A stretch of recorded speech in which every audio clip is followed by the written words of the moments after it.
모든 동물은 태어나면서부터 평등한 생명권과 존재할 권리를 가진다. 1978년 10월 8일 유네스코 본부에 선포한 세계 동물 권리 선언문 제1조에 있는 말입니다. 1991년에 동물보호법이 만들어지고요. 2022년 올해 개정된 새로운 동물보호법이 도입되었습니다. 우리나라는요, 그동안 강아지나 고양이의 법적 지위는 물건이나 재산으로 분류가 되다가 이제서야 비물건화하는 법적으로 재산 가치 이상의 요소로 분류가 되기 시작되는 단계에 겨우 온 것입니다. 자, 저는 수의사 윤쌤이고요. 오늘은요, 고양이를 키우는 분들이 알아두면 좋은 법률 상식에 대해서 한번 이야기를 해보도록 하겠습니다.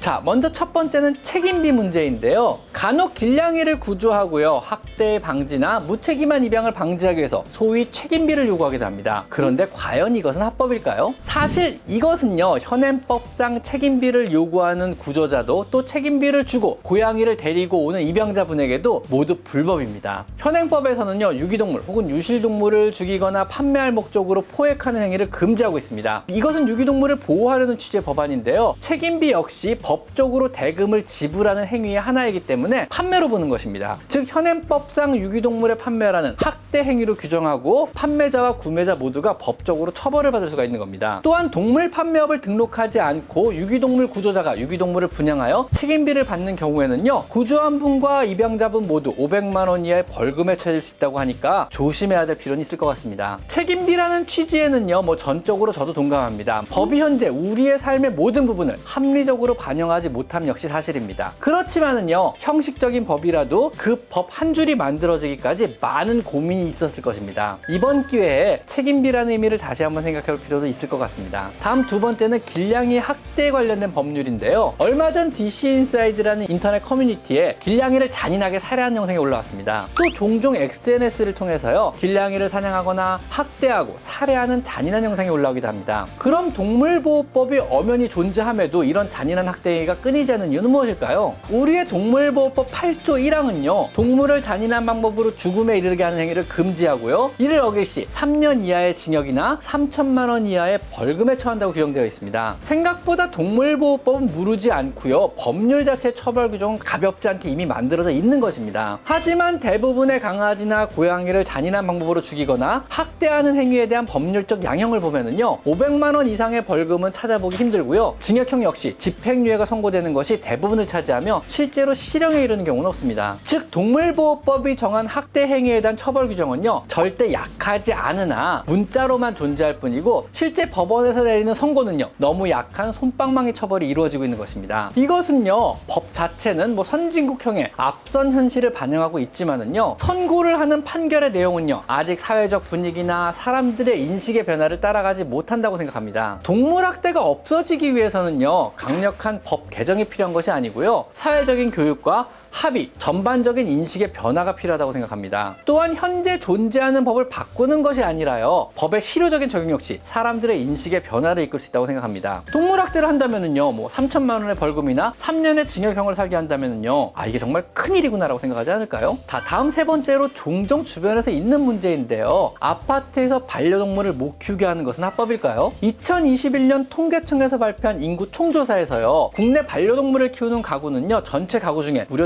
15%에 달합니다. 즉, 10집 중 한두 집은요, 강아지나 고양이를 기본적으로 키우고 있다는 이야기인데요. 간혹 보면은요, 아파트와 같은 공동주택에서 강아지나 고양이를 못 키우게 하는 경우가 종종 있습니다. 근데 이것은 정말 법적으로 근거가 있는 것일까요? 공동주택관리법 시행령 19조 2항을 보면은요, 입주자는 가축을 사육함으로써 공동주거 생활에 피해를 미치려는 경우 관리주체의 동의를 받아야 한다고 규정이 되어 있습니다. 즉, 강아지가 짖거나 물거나 사납게 굴어서 혹은 공공의 위생에 위협이 되어서 공동주택의 다른 가구에 직접적인 피해를 미친다면은요, 공동주택관리법 시행령에 의하여 관리주체의 동의가 필요해지는 상황이 되는 겁니다. 하지만은요, 아직 피해 사실이 없다면은요, 법적으로 반려동물을 키우는 것 자체를 금지할 수 없고요, 구체적인 피해 사실이 없이 반려동물을 키우려는 세대에 대해서 미리 관리주체의 동의를 받도록 강제할 수도 없습니다. 이처럼 공동주택 내 반려동물의 양육 문제는요, 반려동물 양육인의 반려동물을 키울 자유와 또 우리 이웃들의 평화로운 주거 생활 권한을 누릴 권리 간의 조화가 필요한 것입니다. 키우는 사람이 이웃에 피해만 주지 않는다면요, 법적으로 키워도 무방한 것이고요. 피해를 준다면요, 공동주택관리법에 따라 키울 수 있는지에 대한 동의가 필요해지는 상황이 되는 것입니다. 즉 미리 못 키우게 하는 것은 불법이 되는 거죠. 그리고 네 번째로, 이거는 저 같은 경우는 되게 주변에서 흔하게 보는 일인데요. 인터넷 카페 동물병원에 대한 안 좋은 후기를 올렸다면요, 어디까지가 표현의 자유이고 어디까지가 명예훼손인 걸까요? 인터넷 커뮤니티나 SNS 등 이제 우리 생활의 많은 부분이요, 인터넷이란 가상의 공간으로 옮겨졌습니다. 우리는요, 실생활을 살아가는 시간도 중요하고요, 또 그만큼 가상 공간을 살아가는 시간도 중요해지고 있는 겁니다. 하지만 이런 인터넷 커뮤니티나 SNS가 우리 생활에 편리함을 주기도 하지만은요, 그에 따른 부작용도 많이 보이게 됩니다. 여러분이 쓰는 게시판의 모든 후기나 글들은요, 사실 표현의 자유일 수도 있지만은요, 무분별하게 전파되어 회복할 수 없는 한 사람에 대한 명예훼손일 수도 있기 때문에 그렇습니다. 일단 여러분이 글을 쓰고 엔터를 누르는 순간 일파만파 퍼지면서 영원히 회복할 수 없게 되는 거죠. 명예훼손과 표현의 자유에 대한 판례는 정말 경우마다 다양하기 때문에 어떤 게 맞다 틀리다를 정확히 말하기는 힘듭니다. 하지만 명예훼손에 대한 최근에 대법원까지 올라간 판례를 보면은요, 여러분이 동물병원이나 식당이나 혹은 누군가를 비난하거나 누군가를 비난하기 위한 목적으로 쓴 글들이 명예훼손으로 처벌받지 않고 공공의 이익을 위한 사실적시로 인정을 받으시려면은요, 첫 번째로 적은 글이 비방보다는 공공의 이익을 위한 목적이 있어야 하며, 두 번째로 누군가에게 들은 이야기거나 누군가가 쓴 글을 옮긴 것이 아닌 본인이 직접 겪은 일을 적어야만 합니다. 그리고 세 번째로 다소 과장된 표현이 사용되었더라도 게시글의 주요 내용이 객관적인 사실에 부합되어야 한다입니다. 즉 소비자의 관점에서 이용 후기의 내용이 동물병원이나 여타 사업자에게 불리한 내용이라 하더라도요, 사실에 기반을 했고 본인이 직접 겪은 일이라면요, 명예훼손이 곧바로 성립되는 것은 아니라는 겁니다. 하지만 법적으로요, 개인적인 내용을 올렸다거나 개인을 어떤 비방을 했다거나 혹은 글의 내용과 수위 등이 좀 지나치게 높다거나 이런 식으로 여러 경우에 따라서 법리적으로 유무죄는 다시 가려야 할 수도 있습니다. 어떤 경우라도 주의할 사항은요, 직접 겪은 일이 아닌 사실이 아닌 내용을 절대로 함부로 카페나 SNS에 옮겨서는 절대로 안 되고요, 아니면 말고식에 글을 써서는 절대로 안 된다는 것입니다. 여러분의 표현의 자유도 중요하겠지만요, 그로 인해서 한 사람의 영구히 회복할 수 없는 인격 역시 굉장히 중요하기 때문입니다.